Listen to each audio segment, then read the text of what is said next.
bersama dengan Sky Media, Legacy Pictures dan juga Kebon Studio. Jadi sesaat lagi kita akan sama-sama melihat official trailer dan juga official poster dari film Sebelum Dijemput Nenek. Dan cukup fun. Jadi setelah itu saya ngobrol sama Tata juga, karena kan Fajar sama Tata co-director.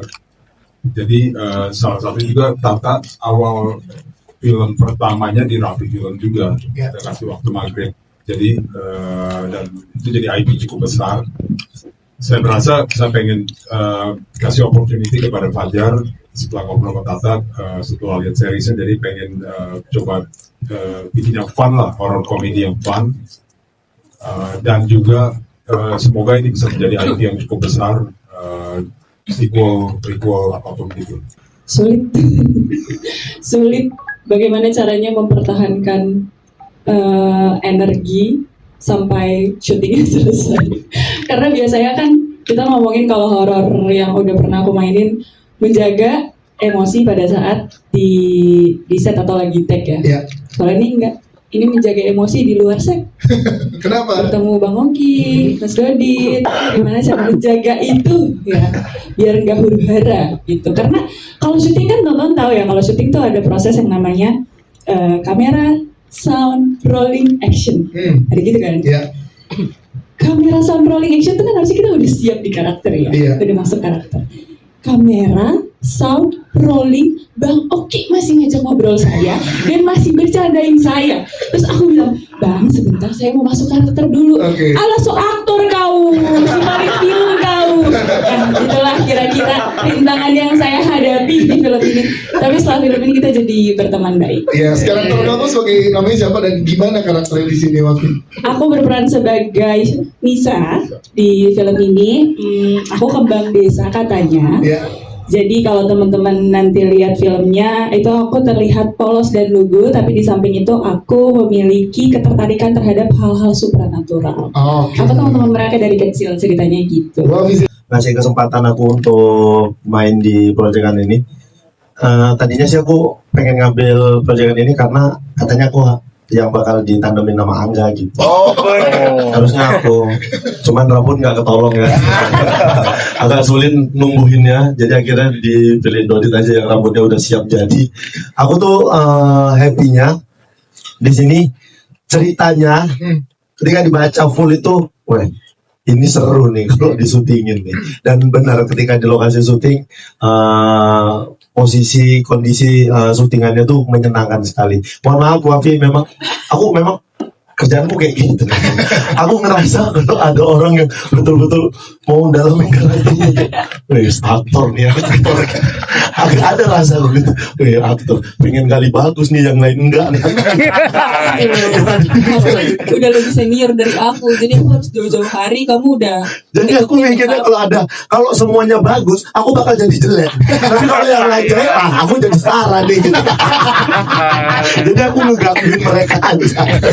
Yang menyenangkan karena ada Mas Dodi, ada Wapi, ada Angga, sama Nope yang kita setiap hari syutingnya benar-benar happy, ketawa terus walaupun syutingannya malam karena kan adegannya banyak di kuburan di set pemukiman gitu-gitu, tapi tetap menyenangkan. Itu aja sih yang bikin aku happy.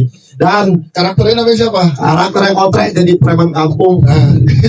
Aku sebenarnya sampah masyarakat terlalu kenceng itu.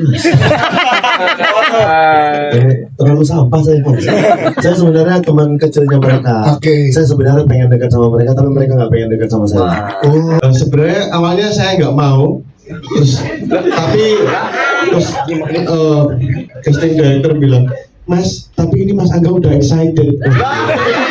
Ya udahlah, mau. Karena ternyata yang dihadirkan tuh untuk seorang Dodit bukan hanya lucunya kan? Iya, jadi yang dihadirkan di sini saya nggak hanya lucu tapi tampang saya. Mungkin sumpah nggak sadar diri nih. Mungkin Anda di sini meremehkan kekembaran saya. Jadi karena ada proses pelatihan acting, jadi di situ kami menyamakan gestur sampai akhirnya titik balik saya merasa kembar. Itu suatu pagi ada yang bisikin telinga saya waktu saya breakfast, Sarapan ya. Rumah kok pun tengah hutan. Jadi waktu saya sarapan itu titik balik awalnya saya juga nggak yakin nggak kembar aku, tapi setelah itu pagi-pagi itu titik balik saya ada yang bisikin telinga saya, pagi suam aku noleh Senina. Mas Dodi dia di sana. Nah, aku langsung penti aku. Tapi Sherina aja sampai salah ya. Senina salah kok bisa bedain ya. It's okay Senina aku bilang gitu. Gimana sih? Jadi tadi gimana sama Angga ngobrolnya untuk membangun chemistry dan believable kalau oh kita ini kembar gitu. Oke. Jadi aku mempelajari Angga nih. Jadi Angga itu kebiasaannya pagi itu minum kelapa muda. Aku semalam mabuk nih. Tapi kok tiap hari berarti memang dia kesehatan nih. Sebagai kembarannya saya nggak punya buah-buahan. Gimana nih? Akhirnya saya pesen ke WU tebu. Jadi biar ada pembanding kelapa muda tebu.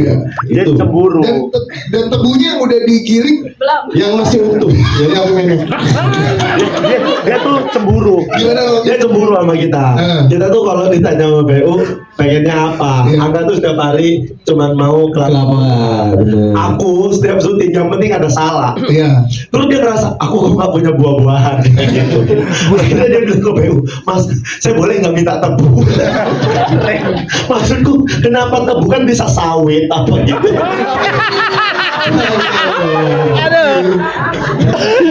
Jadi tebu itu filosofinya manis, terus membuat gigi bersih. Tapi diabetes. Yang dia. Tapi gimana nge-build chemistry-nya sama Angga selain menyamakan menu-menu makanan? Ya, kita main games bareng. Dia selalu bawa alat-alat judi, games. Board game Buat game ludo gitu, yang aku kalah terus gitu. Tapi ya aku ngerti di balik kekalahan itu Angga emang curang gitu. Enggak loh, enggak bener curang loh.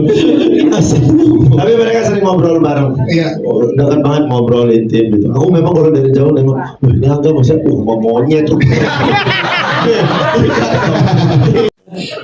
Ini momentum yang besar banget buat aku gitu ya, karena ini membuktikan bahwa ya aku nggak cuma modal tampang doang gitu ya, tapi bisa lucu. Itu dia. Bisa lucu juga. Nah gitu dong, tahu diri. Kembali kamu. Tahu ya, Soalnya kan kalau di sini aku harus nurunin kegantengan kan. Iya. Kalau ini aku awalnya mau terima job ini, aku tanya dulu ke make up. Iya. Terus nanti aku kan kayak gini mbak, dia ganteng aku manis kan. Makanya biar kembar. Aku gitu, gimana biar kembar? Tenang mas, nanti Mas Dodi di make up, Angga di make down.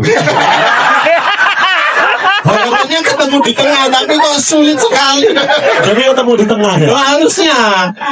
Oke. Ini karakternya Akbar siapa? Boleh jelasin dengan karakter masing-masing gimana Kak? Cinta aku Hestu Akbar. Kenapa beda banget tapi kita kembar tapi namanya beda banget ya. Ya harusnya Hestu Hasta gitu. Iya. Ya kayaknya Akbar Akbir, kanan kiri. Kontak panting gitu.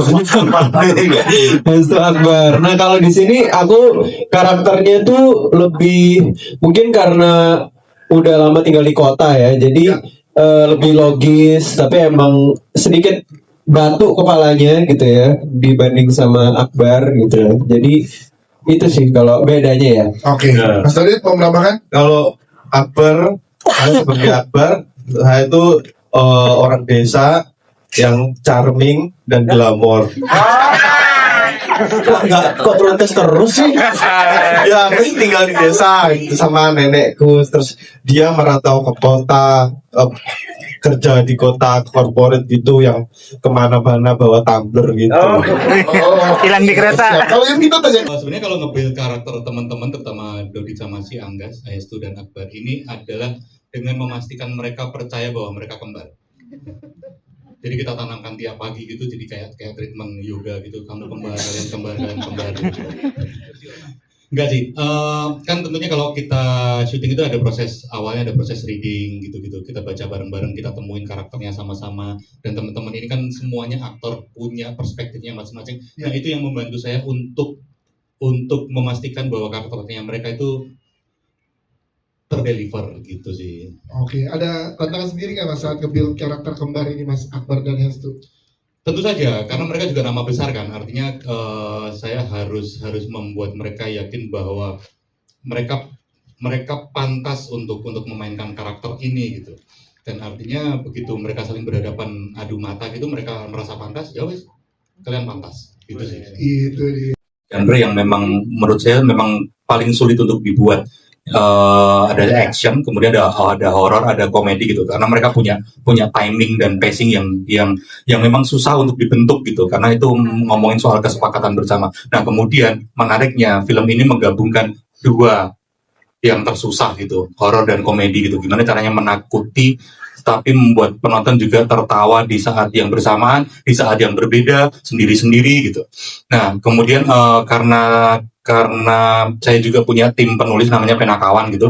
Kemudian saya juga berhubungan langsung dengan Pak Sunar, Pak Sunil gitu. Kemudian Rapi yang memang sudah terbiasa membuat film horor komedi juga gitu. Itu membuat saya jadi mudah untuk menentukan di mana titik-titik horornya, di mana titik-titik tertawanya, bagaimana treatment secara teknis, secara visual dibentuk gitu. Kenapa neneknya harus keluar dengan cara ini? Kenapa Dodit atau Angga atau Wafi atau yang lainnya gitu harus keluar di titik tertentu untuk membuat tawa gitu-gitu sih. Itu kerjasama kolaboratif antara kita semua sih. Nah, ada obrolan bersepakat bahwasanya kalau seandainya kita ngambil film lain itu di satu film kayaknya maksimal hanya ada boleh 2 orang. Di satu proyekan film, satu produksi itu maksimal kita hanya boleh ada di 2 orang. Kalau lebih dari itu, kayaknya kita nggak akan bisa ngambil proyekan itu. Karena kita udah kebentuk sebagai satu grup yang jelas secara genre semua segala macam. Kalau bicara mengenai ini honor apa horor sih Bang? Kalau honor ya besaran sendiri lah Bang.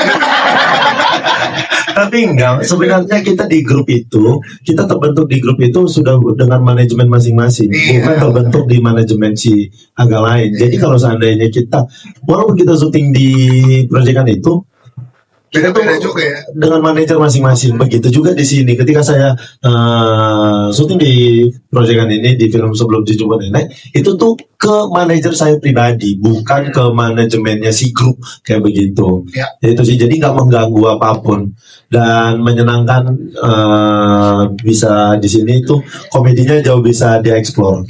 Karena kan kalau di sana tuh by chemistry kita yang udah kebentuk lama. Kalau di sini tuh kita harus memahami karakter baru lagi, ketemu beruntungnya kali ini ketemunya Mas Dodi, Nope yang memang kita secara circle ada di stand up Indo. Kita udah ketemu lama, kita udah sering ngobrol. Jadi masa untuk kesulitan chemistry tidak terlalu sulit dibentuk itu sih. Gitu karena Angga harus menurunkan kelasnya. Iya karena apa ya, ini film horor komedi pertama aku juga, terus langsung disandingin sama komika-komika terbaik Indonesia gitu ya, Mas Dodit, Mas Oki, Bang Nope gitu. Jadi pastinya sulit gitu ya di awal-awal. Apa ya, kayak gimana caranya biar bisa konsentrasi itu pasti salah satu tantangan sendiri gitu ya, karena mereka ngelucu tiap detik gitu, jadi kayak bingung juga nih gimana caranya untuk bisa tenang gitu ya, karena nggak ada waktu untuk kayak zen dikit gitu ya, karena tiba-tiba ada aja celetukan, ada aja gitu ya, dan nemu banget gitu ya, campur banget, jadi kayak, wih, susah banget sih untuk bisa ada di titik itu gitu. Tapi setidaknya ini jadi ya pembelajaran ya pertama lah ya untuk aku gitu, untuk ngelihat cara kerja kalau komedi itu seperti apa. Jadi siapa tahu di proyek-proyek kedepannya aku bisa ningkatin skillnya juga gitu. Jadi seru banget. Horor komedi yang akan menceritakan 2 orang yang kembar tidak identik ini akan yang mencoba untuk lolos dari kutukan yang mereka pikir mereka dikejar oleh kutukan itu. Nah, banyak yang terjadi di film ini, ada unsur horornya, banyak banget setannya gitu. Terus kemudian teman-teman nanti bisa cek sendiri gitu. Selebihnya terima kasih dan tolong disebarkan ke Handai Taulan. Yes, terima kasih.